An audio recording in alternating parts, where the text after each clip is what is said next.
திருவாரூர் ஒன்றிய விளையாட்டு மேம்பாட்டு அணி சார்பில் துணை முதலமைச்சர் பிறந்தநாளையொட்டி இரட்டையர் இறகு பந்து போட்டி வெற்றி பெற்றவர்களுக்கு ரொக்க பரிசு வழங்கி பாராட்டு. தமிழ்நாடு துணை முதலமைச்சர் திமுக இளம் தலைவர் உதயநிதி ஸ்டாலின் பிறந்தநாளை முன்னிட்டு திருவாரூர் ஒன்றிய விளையாட்டு மேம்பாட்டு அணி சார்பில் திருவாரூர் புலிவலம் பகுதியில் உள்ள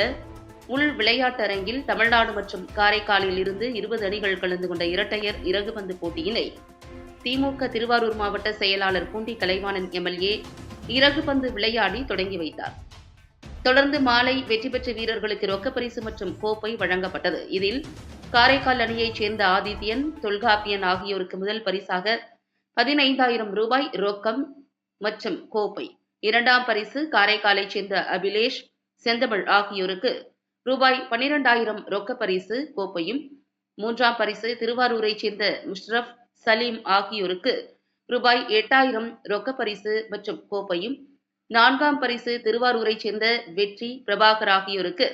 ரூபாய் 6,000 ரொக்க பரிசு மற்றும் கோப்பையும், ஆறுதல் பரிசாக 2 அணியினருக்கு சிறப்பு பரிசுகளையும் திருவாரூர் ஒன்றிய செயலாளர் புலிவலம் தேவா வழங்கி பாராட்டுக்களை தெரிவித்தார். மேலும் விளையாட்டுப் போட்டிகளை நடத்தி இளைஞர்களுக்கு ஆரோக்கியமாக வாழ நல்வழியை ஏற்படுத்தி தரும் திருவாரூர் ஒன்றிய விளையாட்டு மேம்பாட்டு அணி அமைப்பாளர் ஹரிஹரசுதன், மாவட்ட விளையாட்டு மேம்பாட்டு அணி அமைப்பாளர் ராஜா, துணை அமைப்பாளர் விமல்ராஜ் உள்ளிட்ட நிர்வாகிகளுக்கும் வாழ்த்துக்களையும் பாராட்டுகளையும் தெரிவித்தனர். இந்நிகழ்ச்சியில் திருவாரூர் நகர செயலாளர் வாரை பிரகாஷ், தலைமை பொதுக்குழு உறுப்பினர் செந்தில், பேரூர் செயலாளர் பூண்டி கலைவேந்தன், ஆரூரான் விளையாட்டுக் கழக தலைவர் பன்னீர்செல்வம் உட்பட திமுக விளையாட்டு மேம்பாட்டு அணி, திருவாரூர் ஒன்றிய நிர்வாகிகள் என ஏராளமானோர் கலந்து கொண்டனர்.